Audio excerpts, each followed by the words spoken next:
የሆሊውድ የሳይንስ ፊልሞች ላይ የሚያዩትን በቴክኖሎጂ የረቀቀችውንና እጅግ ዘመናዊ መሰረተ ልማቶች የተገነቡባትን እንደ ዋካንዳ ያለችውን ዓለም በአይን ቢመለከቱ ምን ይሰማዎታል? ኢትዮጵያ በአሁኑ ወቅት የኢኮኖሚ ነፃነቷን ለማወጅና ራሷን ለመቻል ከ30 ቢሊዮን ዶላር በላይ የሚገመት ታሪካዊና ግዙፍ የልማት ስትራቴጂ ነድፋ መንቀሳቀስ ጀምራለች። የዚህ ታላቅ ራዕይ ዋና ግብ ግን ግንባታዎችን ማቆም ብቻ አይደለም። ሀገሪቱን ለዘመናት ከተሸከመችው የተረጂነትና የዕዳ ሸክም አውጥቶ በራሷ አቅምና ሀብት ላይ ብቻ እንድትተማመን ማድረግ ነው። ይህ ስትራቴጂ አንዱ ለአንዱ ደጋፊና ጥገኛ የሆኑ 6 ቁልፍ የልማት ምሰሶዎችን ያካተተ ሲሆን ልክ እንደ ሰንሰለት አንዱ ያለ ሌላው ህልውና የለውም።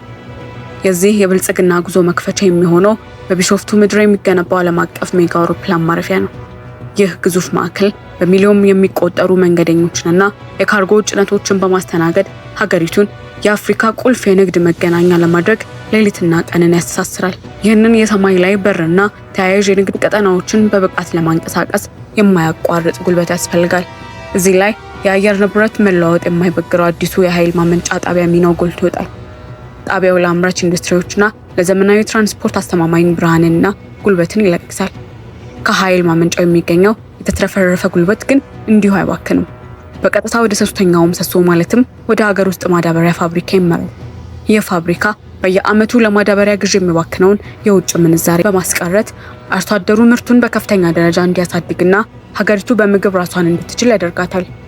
ከዚህ የግብርና ስኬት ጎን ለጎን አራተኛው ወሳኝ ፕሮጀክት ይተካል። እሱም የሀገር ውስጥ ድፍድፍ ዘይት ማጣሪያ ነው። ነዳጅን በሀገር ውስጥ ማጣራት መቻላችን የትራንስፖርትና የንግድ ዘርፉ በዓለም አቀፍ የገበያ መናወጥ ሳቢያ እንዳይገታ ሙሉ ዋስትና ይሰጠናል።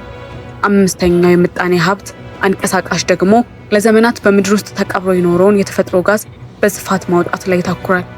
ይህ ሀብት ለቤት ውስጥ ፍጆታ ብቻ ሳይሆን ለግዙፍ ፋብሪካዎች እንደ ዋና የኃይል ምንጭ በመሆን የማምረት አቅማችንን ያፋጥነዋል። እነዚህ 5 የኢኮኖሚ ሞተሮች ተቀናጅተው ሰፊ የሥራ ዕድል ሲፈጥሩ የተሻሻለውን የህዝብ ህይወት ለመሸከም የመጨረሻውና 6ኛው ፕሮጀክት ይተገበራል። ይህም በከተሞች የሚታየውን የቤት እጥረት በዘላቂነት ለመቅረፍ የሚገነባው ከ1 ሚሊዮን ተኩል በላይ የሚሆነው አዲስ የመኖሪያ መንደር ነው። በአጠቃላይ ይህ ግዙፍ የ30 ቢሊዮን ዶላር እቅድ ስኬታማ የሚሆነው 6ቱም ዘርፎች በሰንሰለት ተሳስረው በአንድነት ሲሰሩ ብቻ ነው። አቪዬሽኑና መኖሪያ ቤቶቹ አስተማማኝ ኃይልና ነዳጅ ይሻሉ። ግብርናውና ማኒፋክቸሪንጉ ደግሞ አጠቃላይ የኢኮኖሚውን እድገት ይሸከማሉ። መንገዱ ረጅምና መስዋዕትነት የሚጠይቅ ቢሆንም በተግባር ሲጠናቀቅ ግን የነገውን ኢትዮጵያ መልኳን ሙሉ በሙሉ የሚቀይር ከፊልም ምናብ የወጣው እውነተኛ ቴክኖሎጂ የብልጽግና ማማ ያደርጋታል። አሁን የሚሰሩት የአኒሜሽን ምስል ወይም የፊልም ቅንብር አይደለም፣ በቅርቡ ለአይን ይፋ የሚሆኑ እውነተኛና የሚጨበጡ ሀቅ እንጂ። አብዛኛው ዓለም ገና በውል ያላስተዋለው የአፍሪካ የወደፊት ዕጣ ፈንታ ሙሉ በሙሉ የሚቀይር አዲስ ታሪክ በጉጉት ሲጻፍ ወረቀቱ ሌላ ሳይሆን ኢትዮጵያ ናት። ለመሆኑ ይህንን ታላቅ ጉዞ እንዴት ልታሳካው ትችላለች ብሎ የሚጠራጠር ካለ ወደ ኋላ መለስ ብሎ ታሪኳን መቃኘት ይበቃል። ከጥንት ጀምሮ ስልጣኔ ማማ ላይ ሆና ግዙፍ የድንጋይ ሐውልቶችን ያለምንም ዘመናዊ ክሬን ቀጥ አድርጋ ያቆመችውን አክሱምን እና በዓለም ላይ ተወዳዳሪ የሌለውን ከነጠላ አለት ተፈልፍሎ የተሰራውን አስደናቂ ላሊበላ ውቅር አብያተ ክርስቲያን የተመለከተ ሰው ይህ አያስገርመው? በእውነቱ አክሱምንና ላሊበላን ያቆመች ታሪክን በተግባር የጻፈች ምድር ዛሬስ ምን ሊሳናት ይችላል?